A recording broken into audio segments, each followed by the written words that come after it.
और नैतिक मूल्य। आशा करती हूँ कि आप हमारे नाटिका को ध्यानपूर्वक देखेंगे। मैं यमराज, मृत्यु का देवता, जो जन्मा है उसका अंतिम सफर मेरे दरबार तक निश्चित है। चित्रगुप्त, आज क्या है? आज कौन कौन अपने कर्म और संघर्ष का हिसाब देने हमारे इस दरबार में आने वाला है। आज हम देखेंगे कि कौन कौन अपनी धरती माँ के लिए जीता है और कौन केवल स्वयं के लिए जीता है। महाराज, आज हरियाणा की धरती से 4 आत्माएं, हर आत्मा का जीवन, परंतु उनकी समस्या, उनकी पीड़ा एक समान, दुख से भरी हुई, संघर्ष, उपेक्षा और समाज की लापरवाही। सबका हिसाब आज आपके दरबार में होगा महाराज। अगर आप अनुमति दें तो मैं पहली आत्मा को बुलाओ पहली आत्मा को। देखते हैं उसने अपने जीवन में क्या किया। अपने पूरे जीवन में अपनी संस्कृति और नैतिक मूल्यों का पालन किया या अपना पूरा जीवन पाप और लापरवाही में गवा दिया। पहली आत्मा हाजिर हो। महाराज, मैं युवक हरियाणा की हूँ। जहाँ लोग छाछ लस्सी पीकर ताकत पाते हैं, वही इसमें शराब को चूसते और नशे की हालत में वाहन चलाने से इसकी सड़क दुर्घटना में मृत्यु हो गई। आओ, अपना सच सामने रखो। बताओ कि किस प्रकार से अपने कर और समाज के प्रति जिम्मेदारियों को भूल गए थे तुम। महाराज मुझे माफ करना, मुझसे गलती हो गई। महाराज, शराब ने मेरा सब कुछ छीन लिया, मेरा परिवार, मेरी जिंदगी। मेरे माँ बाप समझाते रहते हैं पर मैंने उनकी एक ना सुनी। मेरे माँ बाप समझाते रहते हैं पर मैंने उनकी एक ना सुनी। काश मैं अपनी जिम्मेदारियों को समझ पाता तो शायद आज इस दरबार में न खड़ा न पड़ता। महाराज मुझे माफ करना, मुझसे गलती हो गई है। हे मनुष्य, तू हरियाणा की धरती से आया है ना? हमने तो सुना है कि हरियाणा की धरती में दूध दही की नदियां बहती है, घी छाछ लस्सी से तन और मन ताकतवर बनता है। लेकिन तूने इस पवित्र परंपरा का त्याग करके शराब को चुना। शायद तू भूल गया कि तेरे पूर्वजों ने बैलों के साथ खेत जोते समाज को अनाज दिया, लेकिन तूने क्या किया? नशे की हालत में सड़क पर लहूलुहान पड़ा मिला। क्या यही है हरियाणा? क्या यही है हरियाणा की शान? याद रख, नशा किसी को वीर नहीं बनाता, बल्कि उससे उसका सब कुछ छीन लेता है। ले जाओ इसे यहाँ से। चित्रगुप्त, अगली आत्मा को बुलाओ। जी महाराज। महाराज, अगली आत्मा एक वृद्ध मानव है, जिसने अपने बेटे के पालन पोषण में अपनी पूरी जिंदगी लगा दी, परंतु वही बेटा बड़ा होकर उसे वृद्धाश्रम छोड़ाया। महाराज, बाल की ममता तन्हाई में खत्म हो गई। बुलाओ उसे। दूसरी आत्मा हाजिर हो। आओ, अपना परिचय दो। महाराज, मैं हूँ उस माँ की आत्मा जिसने अपने बेटे के लिए जीवन की हर खुशी त्याग दी। मैंने उसे इन्हीं हाथों से लिखना सिखाया, उसे खिलाया, वो इन्हीं हाथों से खींचकर मुझे वृद्धाश्रम छोड़ाया। क्या गलती थी मेरी?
करता है। चित्रगुप्त, इसे दर्ज करो।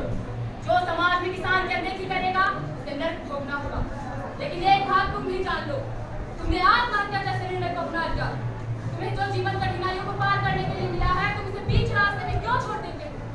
आत्महत्या कोई समाधान नहीं है, बल्कि ये तुम्हारे पापों को और बढ़ा देता है। ले जाओ इसे यहाँ से।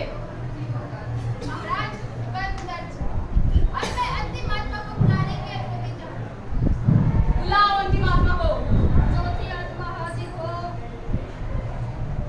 क्यों बुलाया है आप मुझे यहाँ? क्या मेरी आत्मा को यहाँ पर भी शांति नहीं है? अपने बारे में बताओ। ये हूँ मैं। देखो मेरा चेहरा। अरे देखो सारे। वो तो कहता था वो मुझसे प्यार करता है। ये कैसा प्यार किया है उसने मेरे साथ? मेरा चेहरा जल रहा था। जलन हो रही थी मुझे। मेरा चेहरा मोम की तरह पिघल रहा था। मैं सबके आगे चीखती रही, चिल्लाती रही, मेरी मदद करो, प्लीज मेरी मदद करो। लेकिन किसी एक ने भी मेरी मदद करने की कोशिश नहीं की। क्यों किया था मेरे साथ ऐसा? क्या गलती थी मेरी? मैंने किसी का क्या ही बिगाड़ा था? मेरे पास आत्महत्या करने के अलावा और कोई रास्ता नहीं था। फिर मैं क्या करती? क्या पूरी उम्र इस दुनिया के ताने सुनती? खा लिया मैंने जहर और खत्म कर दिया इस जिंदगी को। हरियाणा की पावन धरती जहाँ पर भगवान श्री कृष्ण ने अर्जुन को गीता का उपदेश दिया था, जो धरती कभी नारी शक्ति का प्रतीक थी, वही आज नारियों के लिए एक श्राप बन गई है। नारियां घर से बाहर निकलते समय डरती हैं। ये कैसी तरक्की है? चित्रगुप्त, इसे दर्ज कर लो। जो हाथ लड़कियों की जिंदगी बर्बाद करने के लिए उठते हैं, वही हाथ मेरे दरबार में आते हुए कांपते हुए दिखाई देंगे, क्योंकि न्याय से कोई नहीं बच सकता।